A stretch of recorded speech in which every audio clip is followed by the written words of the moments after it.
भगवत प्राप्ति के मार्ग में चलने वाले उपासकों की जो लालसा है वो 4 प्रकार के उपासक है। एक तीव्र, मध्यम, मंद और अतिमंद। ये 4, तीव्र, मध्यम, मंद और अतिमंद। अगर भगवत प्राप्ति के मार्ग में नहीं चलता तो आध्यात्मिक, आदि भौतिक और आदि दैविक 3 कष्ट उसे देते ही रहते हैं। मानसिक रोग, बहुत ज्यादा लोग परेशान हैं इस रोग से। 100 में 99 बहुत बुरी दशा पैदा की है मन, हम देख रहे हैं ना देश। जब वो बहुत ज्यादा मानसिक रोग से ग्रसित हो जाते हैं तो उसी को डिप्रेशन कह दिया जाता है, विक्षिप्त कह दिया जाता है। कहा जाता है कि इनका दिमाग खराब हो रहा है, खिसक गया है। ये सारा का सारा मानसिक है। नकारात्मक चिंतन करते करते वो अंतिम अवस्था में पहुंच जाता है। हर समय भयभीत रहता है, हर समय कामना कल्पना उसको जला। कैसा जीवन है, दवाइयों पे दवाइयां, बस पड़े पड़े कल्पना भय की, और बस मर रहा हूं, हर समय मर रहा है व्यक्ति। देखो मानसिक, हाय मुझे कोई बचा ले, मैं बहुत परेशान हूं, घबराहट पैदा हो रही है। केवल मान, ये जानते क्यों हुआ है? क्योंकि खूब मनमानी भोगों का चिंतन, भोगों की क्रियाएं, तो वही मन तुम्हें कहां पहुंचा दिया। सावधान हो जाइए। ये जो रोज सत्संग मिल रहा है हाई डोज है, अगर इसको आप पचा गए तो कोई भी ताप तुम्हें स्पर्श नहीं कर सकता, न दैहिक न दैविक न भौतिक। देख हम प्राय इसी बात से गुजरना होता है। मानसिक रोग से ग्रसित, मुझे काम सता रहा है, मुझे वो ईर्ष्या, वो ऐसा, पर उस दुष्ट का सहयोग कर रहे हो जिसने तुम्हें सदा सताया है। अगर इसका सहयोग करोगे तो आप तुम्हें अंतिम स्थिति तक पहुंचा देगा। अगर सही चल गए तो भगवत स्वरूप है मन। दोनों बात समझना। ये मानसिक रोग का निवारण कहां से होता है? सदगुरु कृपा से। इसके लिए औषधियां काम नहीं करती, पर वो समझ नहीं आता। किसी से कहा कि तुम पड़े पड़े औषधियां खा रहे हो, मानसिक रोग से ग्रसित हो, डिप्रेशन में बने रहते हो। यहां बैठ के सबके जूते साफ किया करो। उनको मजाक लगा। यहां सब बैठते हैं, झाड़ू लगा दिया करो, गली में झाड़ू लगा दिया कुछ तो। क्यों ऐसा हमने क्यों कहा? क्योंकि बहुत जल्दी पाप नष्ट हो जाएंगे। जब भक्तों की चरण धूलि जो गिरी है, वो जब बहुत उनकी जब पादुका, ये मानसिक जो लोग कहते हैं ना कि मन से पाप करने का क्या दंड होता है, तो मन ही को दंड होगा। ले मानसिक रोग भोगो, हर समय वही विषय चिंतन, नकारात्मक चिंतन, भगवत विमुखता का चिंतन, तो आ गया ना मन उसी लाइन, तुम्हें ही मार रहा है। औषधियां सब कोई समझाने से, बाहर से चाहे जितना समझाने, उसको क्या कहते हैं उस पदवी को, जो बाहर ऐसे लोगों को समझाते हैं उनको काउंसलर क्या है? हाँ जो भी भाई, हमें तो अंग्रेजी ज्यादा आती नहीं, वही ऐसे। तो अब वो क्या समझाएंगे? बातें ही तो समझाएंगे। पावर कहां से मिलेगा? औषधि से नहीं, भगवत नाम से। अगर तुम्हारा मन बेपरवाह होकर नाचने न लगे तो बताना, मृत्यु का भय, लोक का भय, सब भय नष्ट हो जाएंगे। अभयद भुज दंड मूल पीन अंश सानुकूल। हर औषधि का बाप है कृष्ण नाम, राधा नाम। आप इसका रसास्वादन करके तो देखे, पर इसके लिए भी तो थोड़ी पवित्रता चाहिए, नहीं तो जपने थोड़ी देगा। कहां जपने देता है? क्लेश पर क्लेश। और शारीरिक रोग कहना ही क्या है, तो सबके शरीर रोग से ग्रसित हो रहे हैं। हम पाप नहीं करते तो भजन करने की आवश्यकता क्या है? ये पाप है।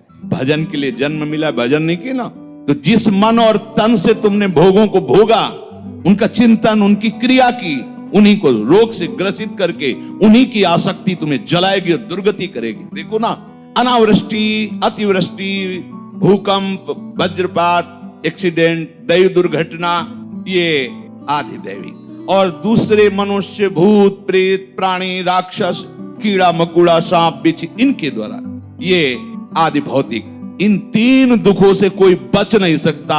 अगर बचना है तो भगवान की शरण लेना ही होगा। भजन क्यों करें? इसलिए करो, भजन करना ही होगा।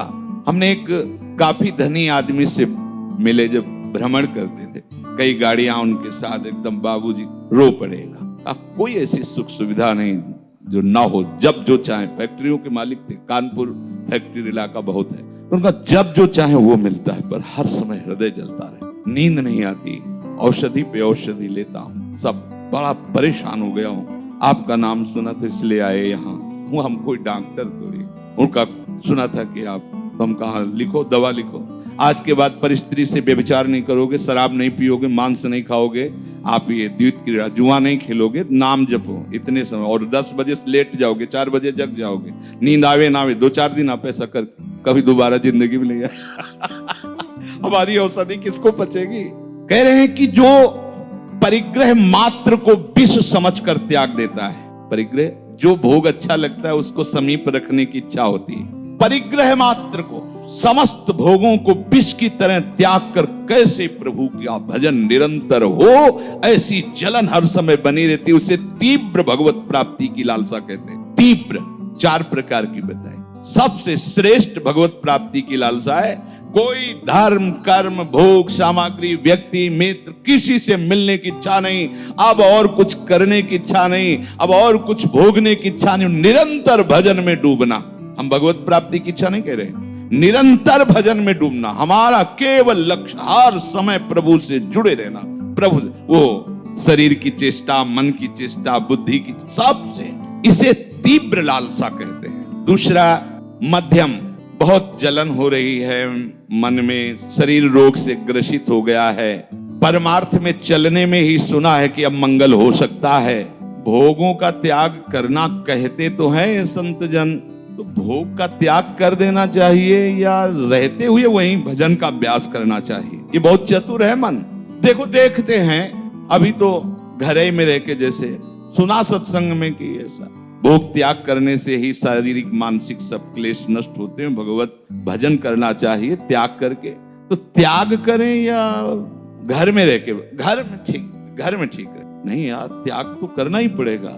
ऐसे जो समय व्यतीत कर रहा है, न छोड़ पा रहा है न पकड़ पा रहा है, पर अंदर से लालसा उसके बन रही कि मैं निरंतर भजन करूं, भगवत प्राप्ति करूं, इसे मध्यम लालसा कहते हैं। मध्यम लालसा, वो झूलता रहता है, निर्णय नहीं कर पाता है, और पता नहीं भोग छोड़कर यदि मैं वैराग्य तो निर्वाह कर पाऊं कि ना कर पाऊं, चल पाऊं कि ना, आगे चलकर कहीं कोई विकार आ गया तो, आगे चलकर कोई समस्या आ गई तो, आगे चलकर जिसके सहारे हम भजन छोड़ रहे वही हमारा साथ छोड़ दे तो, कई तरह के संशय लेकर इस मार्ग में आगे बढ़ने की लालसा रखना, उसे मध्यम लालसा कहते हैं। और भगवत भजन तो करना ही है। अरे अभी जवान है यार, पहले ब्याह करो, भोगों का अनुभव कर लो, बड़ा समय है भजन के लिए। अभी कोई ये संत महात्माओं की तो बातें अलग है भाई। हम नहीं कहते कि भजन नहीं कर, भजन करना है, पर भगवान ने सब भोग बनाए, इनका भी अनुभव करना है। बहुत समय है अभी, खेलने खाने का समय, चंदन भस्म लगा के मूड मुड़ा के ये बात बुढ़ापे। पहले संसार के कर्तव्यों को निभाएं। देख लो, बहुत परम प्रवीण भगवान कह रहे हैं, मरा तो स्वर्ग मिले, जीतेगा तो भूमिका। ना कहा है प्रेम, न कहा है मोक्ष, न कहा है परम पद। बहुत बढ़िया भगवान ने बात कही। देखना कि हमारा कर्तव्य क्या है, उसका परिणाम क्या है। संसार के कुछ कर्तव्य भी हैं, उनको कर ले, और कुछ भोग भी हैं जिनका अनुभव कर ले, और आगे चल के तो भजन करना ही है।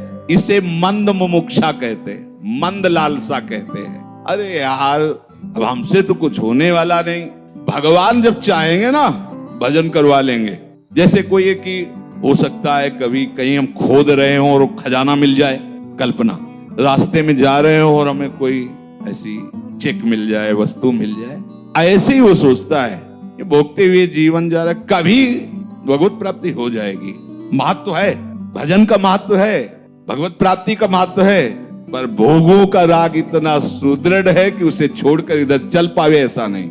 इसे भी लालसा कहते हैं। ये चौथी लालसा, भोगों की लालसा है, पर कहीं न कहीं इतना भाव है कि भजन करना चाहिए। भगवत प्राप्ति और भजन ये मनुष्य जीवन में आवश्यक है, पर वो भगवान चाहेंगे हो जाएगा जब हो जाए। अभी तो ये चौथी बात, संसार के सुख भोगते भोगते भाग्य में लिखा होगा तो भजन होने लगेगा। अरे भाई, भजन और पूजन और धाम जाना वे सब भाग्य की बातें हैं। काल ही कर्म ईश्वर मिथ्या दोष लगाए, ऐसे लोगों से कभी नहीं मिलना चाहिए। कम से कम 2 से इनमें 4 में लालसा वालों की बात कह रहे हैं, जिनकी लालसा नहीं उनका तो संग ही नहीं करना। लालसा में भी देखना है, तीव्र और जो मध्यम लालसा है, यहां तक तो ठीक है, आगे वाली नहीं। आगे वाले पुरुषों का संग नहीं करना चाहिए, नहीं फिर हमारी लालसा डगमगा जाएगी। ये अति मंद लालसा कही जाती है। बहुजन्म व्यापी तपस्या और प्रभु की उपासना के प्रभाव से हृदय में जब सब पाप नष्ट हो जाते हैं, तब ये तीव्र लालसा प्रकट होती है। बहुत जन्म की साधना, बहुत जन्म की साधना क्या, अब और इंतजार करोगे कि बहुत जन्म हो गई। अनेक जन्मों की साधना का फल मिल गया, साधु समागम सत्संग।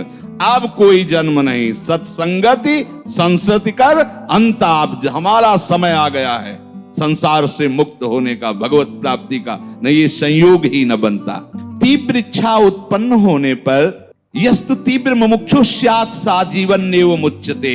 दूसरी बात नहीं रहती। ध्यान रख, जब तीव्र लालसा पैदा होती है तो उसको खूब समझाया जाए। धर्म ऐसा कहता है, कर्तव्य कुछ समझ में नहीं आएगा, बस एक ही बात समझ में आएगी कि तुम यहां से चले जाओ, हमें भजन करने, रात दिन भजन और कुछ नहीं। कुछ समझ में नहीं आता, नहीं आता।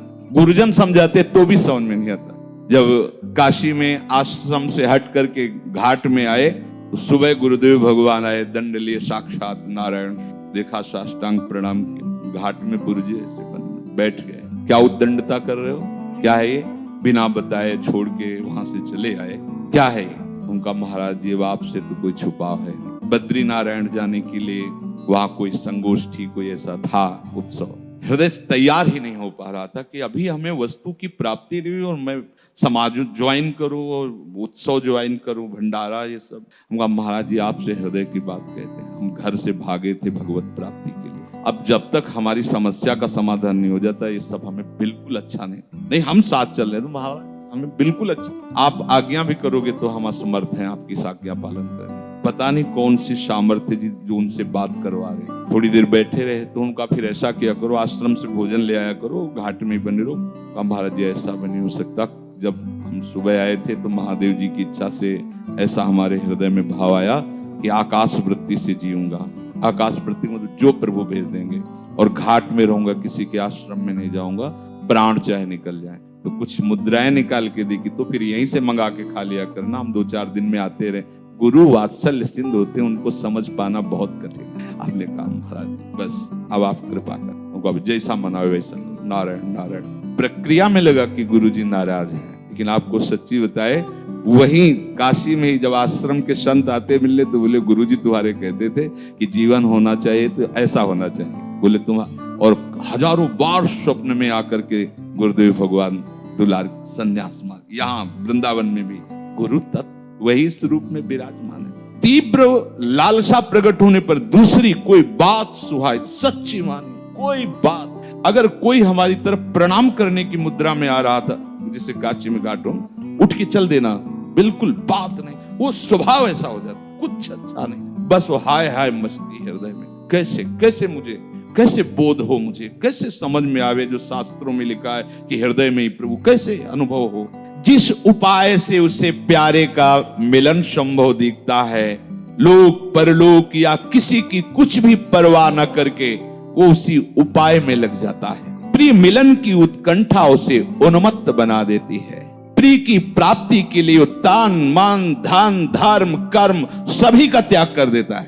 तीव्र मुमुक्षु, तीव्र लालसायुक्त, अब बस प्रीतम प्रीतम, दूसरी कोई बात नहीं, अपने आप को न्यौछावर कर देता है प्रीतम पर। प्रीतम से मिलने को जिसके प्राण कर रहे हाहाकार, गिनता नहीं मार्ग की कुछ भी दूरी को वह किसी प्रकार, नहीं ताकता किंचित भी सत सत बाधा विघ्नों की ओर। बस दौड़ छूटता जहां बजाते मधुर बंसरी नंद किशोर। प्रीतम के लिए प्राणों को हथेली पर लिए वो साधक दौड़ पड़ता है भगवत प्राप्ति के लिए। उसके प्राणों में केवल व्याकुलता रहती है। अनादिकाल से अब तक इच्छाएं उसके हृदय में मथती रही, अब सब इच्छाएं भस्म हो जाती है। केवल एक भगवत चिंतन, भगवत भजन, प्राण उसके व्याकुल होते हैं। लेकिन यह ध्यान रखा जाए कि इस धरा में जब प्राण व्याकुल होते हैं तो आनंद समुद्र के ऊपर होते हैं। जैसे मीरा जी कहती, जो मैं ऐसा जानती प्रीति की ये दुख होए, तो नगर ढिंडोरा पीटती अजी प्रीति न करियो कोई। तो कोई ये ना सोचे कि कोई दुखद बात कह रही मीरा जी, उस आनंद समुद्र की व्याकुलता की बात कह रहे। वो ऐसा दुख नहीं होता कि जैसे संसार में संयोग वियोग जनित हर्ष शोक होते रहते। एक परमानंद की, ये वही जानता है जिसके हृदय में होती है। कह जाने दिल आपनो या जा सिर बीती होए। ये तीव्र मुमुक्षा में ऐसा होता है जैसे बहुत समय का भरा हुआ जल और बांध टूट जाए, प्लावन बाढ़ आ जाती, ऐसे ही उसके हृदय में बाढ़ आ जाती है। केवल भजन, आप कुछ सुहाई नहीं दे रहा, नाम कीर्तन गुण कीर्तन सेवा चिंतन भजन, एक सेकंड भी वो अन्य नहीं। अब हमारी जो 4 मुमुक्षा लालसा की बात सुनी, उनमें अगर हम चौथी में हैं या तीसरी में हैं या दूसरी में हैं, तो हमारी तीव्र मुमुक्षा कैसे हो, उसकी औषधि विलास सामग्री का त्याग, मान सम्मान का त्याग, पूजा प्रतिष्ठा का त्याग, कीर्ति का त्याग, कीर्ति के त्याग का त्याग, उसकी स्मृति का भी त्याग, सभा समितियों में शामिल होना नहीं, बड़ी बड़ी सभाओं में समितियों में नहीं, अखबार कॉमिक्स आदि पढ़ना नहीं, किसी भी मनुष्य विशेष से या स्थान विशेष से या वस्तु विशेष से ममता कर लेना नहीं। जैसे सत्संग हो रहा है तो हम सत्संग की बातों से ममता करें, गुरु के आज्ञा से ममता करें, गुरु मंत्र से ममता करें, गुरु नाम से ममता करें। अगर ऐसा नहीं करोगे तो गुरु से ममता नहीं हो सकती, नहीं हो सकती। किसी भी वस्तु से ममता नहीं, किसी भी अन्य स्थान से ममता नहीं, तो हरि गुरु चरणों में ममता हो जाएगी, तीव्र लालसा जागृत हो जाएगी। जहां तुम रह रहे हो वहां वो मेरा है, स्थान रहने का, ऐसी भावना का त्याग। अनिकेत श्री जी का घर है, श्री जी की कुटिया है, सेवा भाव से उसमें हम रह रहे हैं। जो गुरुदेव ने साधन दिया उसमें कभी भी आलस्य न करना, ना दीर्घ सूत्रता करना। दीर्घ सूत्रता अरे कर लेंगे, शाम के कर लेंगे, 2 माला ज्यादा कर लेंगे, नहीं, अगर सुबह का समय है तो सुबह ही करेंगे, शाम के और एक्स्ट्रा करेंगे। आलस्य नहीं, दीर्घ अरे कर, प्रमाद नहीं, गुरु के वचनों पे अश्रद्धा नहीं, क्योंकि जब सदगुरुदेव के वचन प्रकट होते हैं तो हमारी बुद्धि उनको फिल्टर करना शुरू कर देती है। अपने अनुकूल जो पड़ेगा वो लेंगे, नहीं तो छोड़ दिया। नहीं, वह अनुकूल प्रतिकूल नहीं, उसमें भूसी नहीं है, सीधे सीधे अगर जो भी छोड़ोगे वो सीधी वस्तु छोड़ रहे हो, उसमें तुम्हें विचार करने की जरूरत नहीं। संसारी पुरुष के वचन पर विचार करने की जरूरत है, लेकिन बिना ही विचार करी शुभ जाने, गुरुदेव के वचनों पर विचार करने की जरूरत नहीं है। कभी किसी से अपनी बात को नहीं कहना। भाई हमने तो जीवन में यही समझा निरंतर भजन होना चाहिए, कुछ नहीं। क्या महापुरुषों से पूछो, संतों से पूछो, हम तो कुछ नहीं जानते, इतने है प्रभु की शरण में पड़े हैं। अपने मन में जो चल रहा है साधन वो कभी किसी से न बताए, तीव्र लालसा के लिए शास्त्रार्थ न करे किसी से, अपने को संत समझकर दूसरों को लघु भाव से न हेरे। हम तो विरक्त हैं तो गृहस्थ हैं, दूसरों में भगवत भाव करो। अपने में गुण देखकर दूसरों के दोषों को देखकर कभी उन्हें किसी के सामने प्रकट न कर दे। अपने गुणों को प्रकट न करे, दूसरों के दोषों को प्रकट न करे। किसी भी मनुष्य का कभी भी अपमान न करे, किसी की निंदा न करे, पर चर्चा न करे, कोई नौटंकी नाटक न देखे, सिनेमा न देखे, असत्य साहित्य न पढ़े, अशास्त्रीय कार्य न करे, बड़ों को देखते ही सम्मान मुद्रा में हो जाए। गुरुजन है, संत खड़े हाथ जोड़ लिया, ग्रीवा झुका, इससे तीव्र लालसा प्रकट होगी भगवत प्राप्ति की। किसी के भी बुरे से बुरे कर्म देखकर उसे घृणा न करे। कर्म घृणित है लेकिन जो अंदर विराजमान तत्व गोविंद ही है। हमें अंदर की बात देखनी, सब में मेरा प्रभु रमा है। क्रिया उसकी घृणित है लेकिन जो अंदर है वो प्रभु है। हम उस प्रभु को प्रणाम करते हैं। माया जनित क्रिया से हमारा कोई लेना देना नहीं। कैसी भी विपत्ति हो किसी का सहारा ना लेना, है ना जान बाहो प्रभु, केवल उन्हीं, दूसरे से नहीं। कभी घबरा ना जाना, कैसी भी समस्या हो केवल प्रभु की तरफ देखना, घबराना नहीं। और कैसी भी अनुकूलता आ जाए हर्षित होकर किसी के ऊपर ये आरोप मत कर देना कि इनके सहयोग से बात नहीं, दिखाई दे रहा है इसने स्पष्ट किया, पर ये तुम्हें मानना है कि निमित्त बनाया है प्रभु ने किया है। ये क्या प्रभु ने किया। जगत के विषयों की प्राप्ति में कहीं भगवत कृपा ना देखना, तीव्र लालसा के लिए। हमने चाहा था कि ऐसा ऐसा हो जाए, हो गया, देखो बड़ी कृपा है ना। नहीं, ये कृपा नहीं, ये तो शुभ अशुभ कर्मों के परिणाम स्वरूप होता रहेगा। अभी आपने कृपा मान लिया और कल ये नष्ट हो जाएंगे तब। हमारा कृपा का सीधा संबंध भगवत स्मरण से है। हरिवंश कृपा हरिवंश कहे। यदि हमारा निरंतर नाम चल रहा है तो कहने की जरूरत नहीं, कृपा है। और अगर नाम नहीं चल रहा है तो हम उसे कृपा नहीं कहेंगे, चाहे जितनी अनुकूलता मिल जाए। किसी भी साधन सिद्धि का अनुभव होने लगे तो उसे स्वीकार मत करना।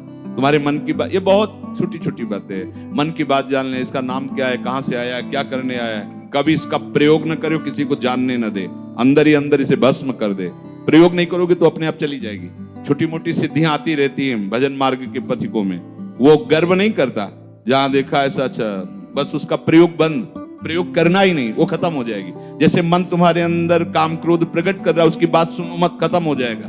किसी कारणवश आपने कोई बात सोची और वो घट गई, यद्यपि सत्य मार्ग में चल रहे तो पावर तो है ही। अच्छा ऐसे से ऐसा हो सकता है, वैसा ही हो जाए, उसी समय हो जाए, बड़े बड़े चमत्कार आने लगे, लेकिन कभी भी उसका प्रयोग ना करें तो क्या होगा? तीव्र भजन की लालसा जागृत हो जाएगी। नहीं, बहुत साधक छोटी मोटी बातों में फंस करके मार्ग से भ्रमित हो जाते हैं। इसलिए सावधान होकर, हमारा उद्देश्य भजन, भजन का फल भजन, हमारा उद्देश्य भजन और भजन का फल केवल भजन। श्री राधा वल्लभ लाल।